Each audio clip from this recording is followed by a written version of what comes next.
जहानाबाद की हमारी एक बेटी पटना अपने सपने लिए पढ़ने आती है, नीट की तैयारी करने आती है। 6 तारीख को वो अपने कमरे में बेहोश पाई जाती है हॉस्टल के। 10 तारीख तक उसका इलाज चलता है और 11 तारीख को वो ये अपनी जंग हार जाती है।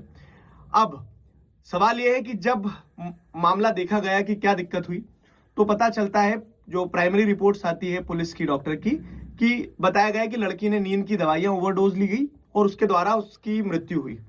पर जब पीड़िता के परिवार ने ये बताया कि उनकी बेटी इतनी आसानी से हार नहीं मानने वाली थी, उसके साथ कुछ गलत हुआ है, तो दबाव में रिपोर्ट्स निकल के आती है और उस पोस्टमार्टम की रिपोर्ट से पता चलता है कि उसके साथ हैवानियत हुई है, गैंग रेप हुआ है और उस कारण से उस बच्ची ने जो सपने लेके आई थी अपना दम तोड़ दिया।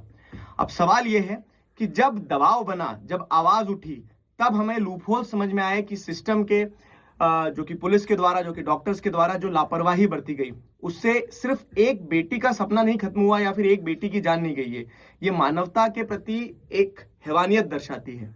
उस बच्ची को 6 तारीख से लेकर 10 तारीख तक अलग अलग हॉस्पिटल में ले जाया गया, अलग अलग हॉस्पिटल में ट्रांसफर करा गया। इस बीच में इतना इग्नोरेंस हुई है कि बोला ही नहीं गया, रेप के बारे में बात ही नहीं हुई। उनके जो परिजन थे, उनके जो माँ बाप थे, वो बार बार आके चाह रहे थे बात करें, लोगों को बताएं, थोड़ा प्रोटेस्ट करें, उनको भी दबाया गया।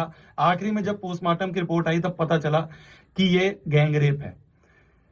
पहली बात हम ये करते हैं कि लड़कियों को वुमेन एम्पावरमेंट की बात करते हैं हम देश में, कि वुमेन एम्पावरमेंट होना चाहिए, लड़कियों को घर से बाहर निकलना चाहिए, घर के चूल्हे इन सब चीजों में नहीं लगना चाहिए, आगे बढ़ के काम करना चाहिए। चाहे एग्जाम्स की बात आए तो बड़े एग्जाम्स की तैयारी करनी चाहिए, बड़ी जॉब की तैयारी करनी चाहिए। कैसे कर लेगी तैयारी लड़की? कैसे कर लेगी तैयारी लड़की जब उसको पता चलेगा कि उसकी एक और बहन जो है उसके साथ ऐसा ऐसा हो रहा है? छोटे गांव की एक लड़की बड़े शहर में आती है, तैयारी करती है कि नीट की तैयारी करूंगी, बड़े सपने, नीट के बाद डॉक्टर बनूंगी, उसके साथ ऐसा होता है। तो लड़कियां कहां से अपने आप को सेफ मानेंगी, कहां से अपने आप को सेफ महसूस करेंगी? एक तरफ हम बहुत बोलते हैं कि हमें तो लड़कियों को आगे बढ़ना चाहिए, ये बहुत गलत हो रहा है। और ये तो एक केस है जिसके बारे में आज हम बात कर रहे हैं, क्योंकि ये शायद लोगों के बीच में आ गया है, पब्लिक इसको अपीयरेंस मिल गया है। लेकिन ना जाने भारत देश के अंदर हर रोज ऐसे कितने केस होते हैं। और पता है, जब भी ऐसा कोई केस होता है ना, तो एक इंसान जाता है सबसे पहले पुलिस के पास या फिर उस हॉस्टल कीपर के पास कि कुछ गलत हुआ है।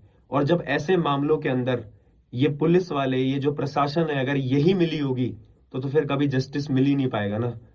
और ये सिर्फ एक केस नहीं है इग्नोरेंस का, ये उस स्थिति को दर्शाता है कि कैसे कोई और माँ बाप किस उम्मीद में आगे किसी लड़की को बाहर पढ़ने पहुंचाएंगे। ये सपनों के पर कतरने वाली स्थिति है और हम एक शिक्षक के तौर पे नहीं, एक जिम्मेदार नागरिक के तौर पर ये आवाज उठाते हैं कि ये स्थिति में जितनी भी लापरवाही बरतती है उसमें सुधार होने की जरूरत है। क्यों? क्योंकि ये देश की बेटियों का सवाल है।